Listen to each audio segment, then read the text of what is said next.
The night you expect love the most is often the night it reveals the truth you were never meant to ignore. The candle had already burned halfway down, wax folding over itself like time refusing to wait. As Naomi Brooks sat alone at the dining table she had set for two, her fingers resting lightly against the edge of a porcelain plate that had long gone cold, her eyes flicking to her phone again as the city lights stretched endlessly beyond the glass walls of their Manhattan penthouse, each glowing window a reminder that somewhere, someone was being chosen, and tonight, it wasn't her. Roman had texted hours ago, running late. A meeting, nothing unusual, but something in the silence that followed felt different, heavier, like a pause that had stretched too far, like a breath that never came back. And Naomi didn't cry. She didn't call. She didn't even move for a long moment. She just listened to the quiet hum of the refrigerator, the faint tick of the clock, the distant echo of traffic 30 floors below, until instinct, soft but undeniable, rose in her chest, and without fully understanding why, she stood, slipped on her coat, and stepped into the night air, cold enough to sting but not enough to wake her from the strange calm settling over her thoughts. The taxi ride downtown passed in near silence, streetlights sliding across her reflection in the window, her face composed, almost detached, as if some part of her already knew what the rest of her hadn't caught up to yet. And when she reached the hotel Roman had mentioned in passing days before, the lobby felt too bright, too polished, every surface reflecting a version of reality she was no longer part of. The elevator ride felt longer than it should have, each floor number blinking like a countdown. And when she finally stood in front of the door, slightly ajar, she didn't rush, she didn't hesitate. She simply breathed in, slow and steady, and let her eyes take in the quiet details that told the story without needing a single word. A man's jacket draped carelessly over a chair, Roman's tie loosened and left behind, a pair of unfamiliar heels near the bed, and a soft murmur of voices that didn't belong to a husband who had promised forever just hours ago. And in that moment, something remarkable happened. Naomi didn't break. She didn't confront. She didn't even step fully inside. Instead, her world shifted in a quieter, more permanent way, like glass turning to water, like a door closing deep within her chest, and she stepped back, gently, almost respectfully, as if leaving behind a version of herself that had loved without question. And by the time she returned to the penthouse, the candle had nearly burned out, the room dimmer now, softer, like it understood, and Naomi walked to the counter, slipped the wedding ring from her finger with a steady hand, and placed it down beside the untouched anniversary cake, her reflection faint in the polished marble, a woman who had just lost everything and yet, somehow, found something far more powerful. Because when she picked up her suitcase and walked out before sunrise, she didn't leave in anger, she didn't leave in defeat, she left in silence. And that silence would become the loudest truth he would ever have to face. Roman Whitmore did not notice the silence at first, because men like him were used to rooms adjusting around their presence, not emptying themselves in quiet defiance. So when he walked into the penthouse just past midnight, loosening his cufflinks with the same careless confidence he had carried all evening, he expected warmth or disappointment at worst, but not absence, not the kind that pressed against his chest before he even turned on the lights. And when the room illuminated in soft gold, it revealed everything Naomi had left behind without a single word. The table still set with precision, 2 plates untouched, a bottle of wine unopened, and at the center, a candle burned down to a fragile stem of wax, trembling slightly as if it had waited too long. Roman exhaled, almost amused at first, assuming she had gone out, perhaps upset, perhaps testing him. But then his eyes caught the ring, resting on the marble counter with a stillness that did not belong to anything temporary. And something shifted, subtle but undeniable. He stepped closer, slower now, as if approaching something that might vanish if he moved too quickly. And when he picked it up, it felt colder than it should have, heavier than its weight, like it carried the echo of a decision already made. He reached for his phone, dialed her name once, twice, 3 times, each call going straight to voicemail, and the silence on the other end no longer felt passive, it felt intentional, like a door that had been closed without sound. Hours passed without him noticing, his suit still on, his mind replaying fragments he could not fully grasp. The look in her eyes earlier that week, the way she had lingered in the kitchen longer than usual, the softness in her voice that now felt like distance disguised as calm. And for the first time in a long time, Roman did not have control over the narrative. Morning light eventually slipped through the windows, pale and indifferent, revealing the untouched cake now slightly hardened at the edges, the inscription still reading, "To forever," a promise that had expired without ceremony. His phone buzzed at last, not with her name, but with a message from a law firm he recognized too well, concise, formal, and absolute. Naomi Brooks had filed for divorce, no accusations, no demands beyond what was fair, no attempt to fight for anything that required him to stay. And that was what unsettled him most, not anger, not chaos, but the precision of her exit, as if she had already mourned the marriage long before he realized it was gone. Roman leaned against the counter, the ring still in his hand, the city beginning to wake outside as if nothing had changed.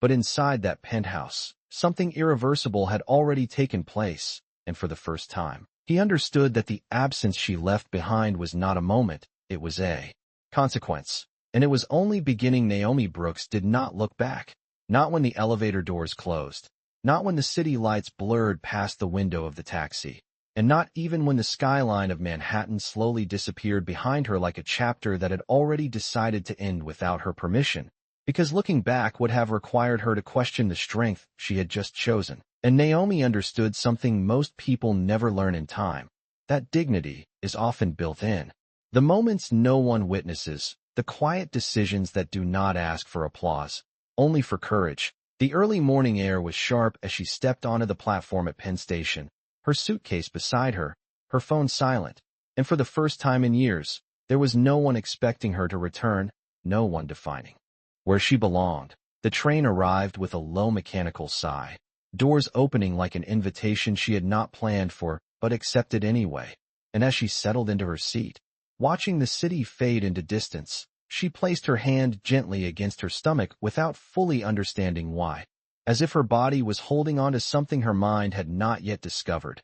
Hours passed in a quiet blur of movement and thought, landscapes shifting from steel and glass to open stretches of land, and Naomi allowed herself to breathe differently, slower, deeper, not because the pain was gone, but because she refused to let it define the shape of her future. Chicago greeted her with cold wind and unfamiliar streets, a place where no one knew her name, where her past could not follow her unless she invited it in, and she did not. She found a small apartment above a corner shop, the kind of place that echoed when you walked inside. Bare walls, a single window, and the quiet hum of a refrigerator that sounded louder than it should, but it was hers, and that mattered more than comfort. Days turned into a rhythm of rebuilding. Simple routines that grounded her in something real, unpacking, organizing, creating space where there had been none, until one morning, standing alone in a pharmacy aisle, Naomi paused, her fingers tightening slightly around a small box she had picked up without thinking, the realization settling not as panic, but as a quiet certainty that changed everything. Later, in a clinic filled with soft lighting and muted voices, she sat still as the screen flickered to life, a faint, steady heartbeat filling the room. Not loud, not dramatic, but undeniable, and Naomi's breath caught, not in fear, but in something deeper, something that felt like both an ending and a beginning at the same time. She did not reach for her phone. She did not think of calling Roman, because this moment, this life growing inside her, did not belong to the version of him she had left behind. It belonged to the woman she was becoming, one who would not build a future on broken trust, but on something steadier, something earned. And as she walked out into the cold Chicago air again, her hand resting lightly over her coat, Naomi Brooks made a decision that would shape everything that followed. She would not return, she would not explain, and she would not ask for anything that required her to shrink her worth. Because sometimes the strongest thing a person can do is not fight for a place they have already outgrown, but walk away and build something no one can take from them again. Back in New York, Roman Whitmore tried to convince himself that time would do what pride could not, that Naomi would cool down, that silence would eventually turn into a conversation, and that a marriage like theirs could not possibly end with one empty apartment and a ring left on marble. But days passed, then weeks, and the quiet she left behind did not soften. It settled deeper into every room he entered.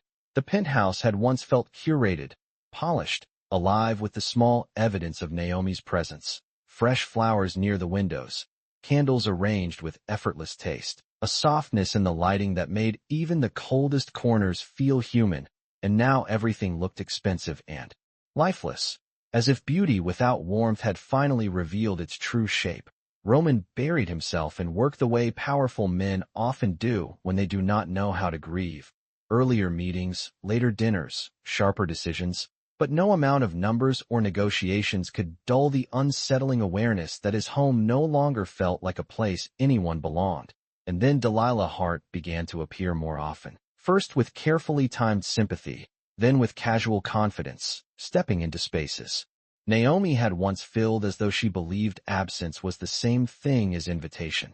She brought flowers that were too dramatic for the room, laughed too loudly in the kitchen, moved through the penthouse with the ease of someone more interested in being seen than being welcome. And for a while Roman tolerated it, not because he wanted her there, but because facing the emptiness alone required a kind of honesty he still had not found the courage to meet. Yet even he began to notice the difference between charm and peace. Delilah filled silence with noise, but Naomi had once filled it with calm, and the contrast became impossible to ignore. Meanwhile, the divorce moved forward with unsettling efficiency. Naomi asked for nothing beyond what was fair, no spectacle, no revenge, no attempt to drag his name through the kind of public humiliation money could only partially contain. And that restraint disturbed him more than fury ever could have, because it forced him to see that she had not left to punish him. She had left because something in her had finally decided it deserved better than betrayal wrapped in excuses. One rainy afternoon, Roman stood alone in his office staring at the city through a wall of glass, while his attorney reviewed the final documents. His signature waiting at the bottom of each page like an admission he could not postpone forever. And as he listened to the legal language reduce years of shared life into assets, property, and terms of separation, he felt something colder than regret settle into him. The understanding that Naomi had walked away with more strength than he had ever given her credit for. Because she had not fought to keep a title, she had protected her dignity, and when he finally signed, the pen felt unusually heavy in his hand, as if every stroke carved away another illusion he had relied on later. That evening he returned home to find Delilah pouring herself a glass of wine in the kitchen, acting as though she already belonged there. And for the first time, Roman did not see a woman who had chosen him. He saw the cost of everything he had lost, and standing in that cold, polished room with the rain tapping softly against the windows, he began to understand that some mistakes do not explode all at once. They unfold slowly, quietly, until one day a man looks around at everything he thought he wanted and realizes the only thing that ever made it feel like home is gone. Chicago taught Naomi Brooks how to survive in inches before it ever offered her a mile. And by the time winter settled over the city in sheets of gray light and sharp wind that cut through coats and confidence alike, she had already learned how to stretch every dollar, how to carry groceries and exhaustion in the same two hands, and how to sit awake in the dark with one palm over the gentle curve of her growing stomach, listening not to fear, but to the quiet promise that she was no longer building a life for one. Her apartment remained small. The radiator hissed at odd hours, and the stairs up to her door complained beneath every step. Yet inside that narrow space something stronger than comfort was taking shape. Naomi found temporary work first, helping a neighborhood florist with deliveries, arranging stems in the back room, sweeping petals from the floor before opening.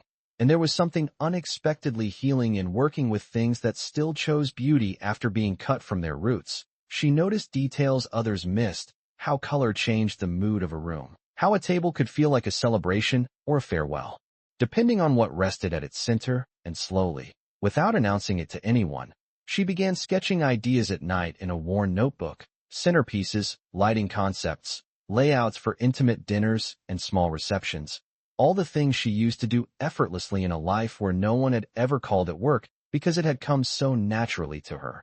Months passed, and when her daughter arrived on a snow-covered morning beneath a pale sky, Naomi held the tiny wrapped bundle against her chest. and felt the world reorder itself in one breath. The baby's fingers were impossibly small, her skin warm and soft, her cry delicate but determined, and Naomi named her Ava, because the name felt light, like something that could rise. The first weeks were a blur of sleepless nights, bottles warming on the stove, laundry folded at midnight, and tired tears that arrived without warning. But even in those hardest hours, Naomi noticed something steady growing inside her. Not bitterness, not regret, but resolve. She would not let her daughter inherit uncertainty as a home. She would not build their future on a man's delayed remorse. So when Ava finally slept in longer stretches, Naomi began again, taking on tiny freelance jobs decorating baby showers, birthday brunches, and church luncheons, borrowing supplies, repurposing ribbons, carrying folding stands through slush and early morning wind, sometimes with Ava bundled against her chest, and clients began to notice the elegance in Naomi's restraint, the way she made simple things feel unforgettable, how her work never shouted for attention yet changed the entire room. One event led to another, then referrals, then a chance to style a private engagement dinner in Lincoln Park for a woman whose sister happened to sit on the board of a luxury hotel. And when that evening ended beneath candlelight and winter branches dusted in white orchids, Naomi stood alone for a moment gathering, placed cards from the table, and understood that she was no longer merely recovering. She was becoming. Her name began moving quietly through the right circles, not with noise, but with respect, and each small success felt earned in a way her old life never had. Because this time nothing had been handed to her through proximity to power. Every step had been built from discipline, sleeplessness, and grace under pressure. And late one evening, after returning from a successful event with frozen fingers and tired feet, Naomi unlocked her apartment, set down her bags, and found Ava asleep in her crib beneath the soft glow of a nightlight. One tiny hand curled near her cheek, and Naomi stood there in the doorway, still in her coat, staring at the little girl who had arrived in the ruins of one life and become the beginning of another.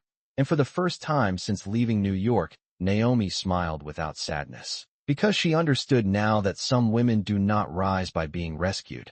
They rise by deciding that what broke them will not be the thing that defines them. By the third year after Naomi left, Roman Whitmore had learned that success could keep a man surrounded and still leave him completely alone, because the boardrooms were still full, the headlines still favored his name, and the cars still waited downstairs with polished black doors and drivers who never asked questions. Yet none of it softened the quiet that followed him home. And what unsettled him most was not the loss of Naomi's presence anymore, but the slow discovery of everything her presence had once protected him from. Delilah Hart had not come into his life to build, she had come to consume, and at first the damage was subtle enough to excuse.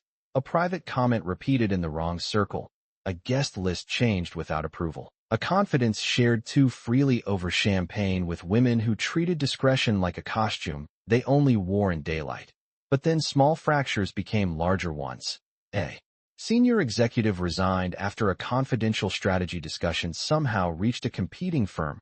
An investor withdrew after hearing rumors that had not yet been public, and Roman began to notice that every room Delilah entered became louder, messier, less trustworthy. She loved access more than she loved him, loved the image of standing beside power, more than the cost of protecting it. And once that truth revealed itself, he could not unsee it. One afternoon in early October, while rain streaked the windows of his office in gray lines that made the city look blurred and distant, Roman sat across from his chief legal officer as a file was placed in front of him containing private correspondence, timeline summaries, and a chain of events that connected too neatly to dismiss. Delilah had been feeding personal details and sensitive information to a media consultant tied to a rival circle, not enough to destroy his company, but enough to weaken trust, shape narratives, and make herself useful to anyone willing to trade influence for gossip. Roman read each page in silence, his jaw tightening, not with dramatic rage, but with the kind of cold disbelief that comes when a man realizes he has mistaken proximity for loyalty. And in that moment, what cut deepest was not the betrayal itself, but the humiliating clarity of it. Naomi had once moved through his world with grace, never using what she knew as currency, never needing to prove she belonged because her character made every room steadier. Delilah, by contrast, had treated intimacy as leverage and access as a prize. That evening Roman returned to the penthouse earlier than usual and found her standing at the kitchen island arranging flowers that were far too extravagant for the season, bright, aggressive blooms with no softness to them. And when she turned with a practiced smile, Roman saw it at last with perfect clarity. The performance, the calculation, the emptiness behind charm. He did not raise his voice, he did not create a scene, because sudden anger would have suggested she still had power over his peace. Instead he told her calmly that it was over, that she would collect her things and leave by morning. And for the first time since Naomi had walked away, Roman watched another person leave that apartment without confusing departure for punishment, because this was not heartbreak, this was correction. Later, long after Delilah was gone and the city had dimmed into midnight glass, Roman stood alone near the windows with a drink untouched in his hand and understood a truth he had spent years avoiding. Naomi had not merely loved him. She had been the moral temperature of his life, the quiet order beneath the noise, the reason success had once felt human, and now, in the ruins of choices he could no longer excuse, Roman began to feel something more honest than regret. He felt ashamed, not because he had been betrayed in return, but because it had taken being wounded by the wrong woman to understand the worth of the one he had failed to protect. 3 years had a way of softening memories for some people, but for Naomi Brooks, time had not erased anything. It had refined it, turned pain into clarity, turned survival into intention. And on a crisp spring morning in Chicago, sunlight spilled through the tall windows of a renovated event space as she stood quietly near the entrance, watching a team adjust floral installations that bore her signature style, understated, elegant, intentional, nothing excessive yet everything unforgettable. Her name now moved through high-end circles with quiet respect, not because she demanded attention, but because her work made people feel something they could not easily explain. And as she reviewed final details on a tablet, her daughter Ava, now nearly 3 years old, sat nearby in a small chair with a coloring book, humming softly to herself, completely at ease in a world Naomi had built from nothing but discipline and quiet determination. Ava had Roman's eyes, the same steady shape, the same depth that seemed to hold questions even in stillness, and sometimes, when Naomi caught that reflection in her daughter's gaze, she felt a brief echo of the past, not sharp enough to wound, but present enough to remind her of how far she had come. Later that afternoon, Naomi received a call that shifted the rhythm of her carefully constructed world. A representative from a prestigious New York charity gala requested her personally. The event was to be held at one of the most iconic venues in Manhattan, a gathering of influential figures, investors, and public names, and they wanted Naomi Brooks to design the entire evening. The offer was significant, not only financially, but symbolically. It was the kind of opportunity that confirmed she no longer belonged to the life she had left behind. She had surpassed it. And yet as she stood by the window after the call ended, watching the city move beneath her, Naomi remained still for a long moment, because New York was not just another location, it was the place where everything had broken, the place where she had walked away with nothing but a suitcase and a decision. And returning would mean stepping back into a space that still carried the weight of who she used to be. Ava's small voice pulled her back, asking if they could have dinner together tonight. And Naomi smiled softly, kneeling down to meet her daughter's eyes, promising they would, because no matter how far her world expanded, this child remained her center, her proof, her reason. That evening, after Ava had fallen asleep, Naomi sat alone with the proposal open in front of her. The numbers were impressive, the expectations high, and the opportunity undeniable. But it was not the contract that held her attention, it was the quiet question beneath it, whether she was ready to return not as the woman who had been left behind, but as the woman who had rebuilt herself without asking for permission. And after a long silence, Naomi reached for her phone, not to call anyone, not to seek advice, but simply to send one email. Her response was calm, precise, and confident. She accepted the project, not because she needed validation, but because she no longer feared the place that once defined her breaking point. And somewhere deep within that decision, without drama, without announcement, a new chapter began, one that would bring her face to face with a past that no longer had the power to undo her. but would soon be forced to recognize the woman she had become. The night of the gala arrived wrapped in gold light and quiet anticipation, the kind that settled beneath the skin and waited. As Naomi Brooks stepped out of the black car onto the familiar streets of Manhattan, the city rising around her exactly as she remembered, yet somehow smaller than the woman she had become. Her dress moved softly with each step, tailored with the same intention she brought to every space she touched. Elegant without needing approval, and inside the venue, chandeliers cast a warm glow over carefully arranged tables, each detail placed under her direction, each corner reflecting the calm authority she now carried without effort. Guests began to arrive in measured waves, voices blending into a low hum of conversation and recognition, and Naomi moved through it all with quiet control, greeting coordinators, adjusting placements, ensuring that everything felt seamless, because excellence, to her, was not noise but precision. And then, as the evening unfolded, something shifted in the air, not visible, not announced, but undeniable, the kind of shift that happens when two timelines finally cross again. Roman Whitmore entered the room without realizing he had already stepped into her world. His presence still commanded attention, but there was something altered in the way he carried it now, less certain, less untouched by consequence. His gaze moved across the room with practiced awareness until it stopped, abruptly, as if the world itself had drawn a line he could not ignore. And there she was, not where he had left her, not defined by what had happened, but standing in a space she had built with her own hands, speaking calmly with a client, her posture steady, her expression composed. And for a moment that stretched longer than it should have, Roman could not move, because the woman before him was both familiar and entirely new. And then his eyes lowered slightly, drawn not by accident but by something deeper, and he saw her, a little girl standing beside Naomi, holding her hand with quiet confidence, her small frame wrapped in a soft dress that echoed Naomi's elegance in miniature. And when the child turned her face just enough for the light to touch it, Roman felt the breath leave his body in a way no business loss or public setback had ever caused. Because the resemblance was not subtle, it was undeniable, the shape of her eyes, the quiet intensity in them, the reflection of something he recognized instantly and could not explain away. The room continued around them, conversations rising and falling, glasses clinking softly, music drifting through the air, but for Roman, everything narrowed into that single point of truth standing only a few feet away. Naomi did not rush toward him.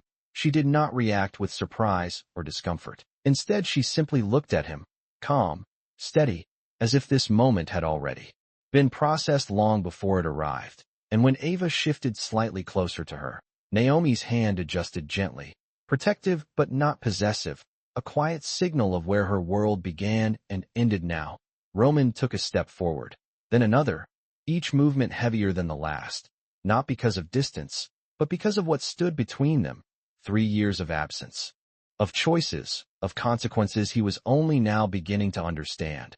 And when he finally stopped in front of her, the words he had carried in his mind for so long felt smaller than the silence she held with such strength, because in that silence was everything he had lost, and everything he would now have to face. Roman Whitmore had built his life on the belief that control could fix anything, that with enough time, influence, and persistence, every loss could be negotiated back into place. But, standing there in the quiet space between Naomi and the child who mirrored his own features, he understood for the first time that some things did not return simply because you finally saw their value. And when he spoke, his voice was lower than usual, not weakened, but stripped of the certainty it once carried. He said her name carefully, as if it still mattered how it sounded, and Naomi met his gaze without hesitation, without anger, without softness, just clarity, the kind that does not invite confusion. Ava looked up between them, sensing something unfamiliar but not unsafe, her small fingers tightening slightly around Naomi's hand, and Naomi gently knelt beside her, smoothing a strand of hair behind the child's ear before speaking in a tone that remained even, composed. She introduced Roman not as a stranger, but not as something he had not yet earned either, simply by his name, allowing the truth to exist without forcing it into a role it was not ready to hold. Roman felt the weight of that more than any accusation, because she had not denied him, but she had not granted him anything beyond reality. And that space between what was and what could be became the hardest place he had ever stood in. The conversation that followed did not unfold in raised voices or emotional declarations. It moved slowly, deliberately, like two people who understood that what mattered now could not be rushed. Roman asked questions he had no right to expect answers for, and Naomi chose. Which ones deserved her voice? She told him what was necessary, that Ava was his daughter, that she had not told him because she had needed to build a life where trust was not conditional, where stability did not depend on whether he chose to stay or leave again, and Roman listened without interruption, because interrupting would have been another form of taking control, and he had already learned what that cost. The music in the background softened. The room continued to breathe around them. But for those moments, everything meaningful existed in that quiet exchange, and when Roman finally spoke again, it was not to defend himself, not to rewrite the past, but to ask for something he had never asked for before, a chance. Not to reclaim Naomi, not to step back into a position he had lost, but to be present in his daughter's life in a way that required consistency, patience, and respect. Naomi studied him for a long moment, not searching for promises, but for evidence of change, and what she saw was not perfection, not certainty, but an awareness that had not existed before, and still, she did not soften her boundaries. She stood, steady and composed, and told him with quiet precision that presence was not something he could request once and assume it was granted forever. It was something he would have to prove over time, through actions that matched his words, through choices that placed stability above convenience, and through a willingness to accept that trust, once broken, does not return in the same form. It must be rebuilt into something stronger, something earned. Ava shifted closer again, resting lightly against Naomi's side, and Roman noticed that small movement as clearly as any contract he had ever signed, because it defined everything he would have to become if he wanted to be allowed into that world. And as the evening moved forward and the distance between them remained, not closed but no longer unspoken, Roman realized that the silence Naomi had chosen years ago had not been the end of their story. It had been the beginning of a truth he was only now learning how to live with. And for the first time, he did not try to shorten the distance between them. He accepted it, because he finally understood that some doors are not opened by regret. They are opened by who you become after it.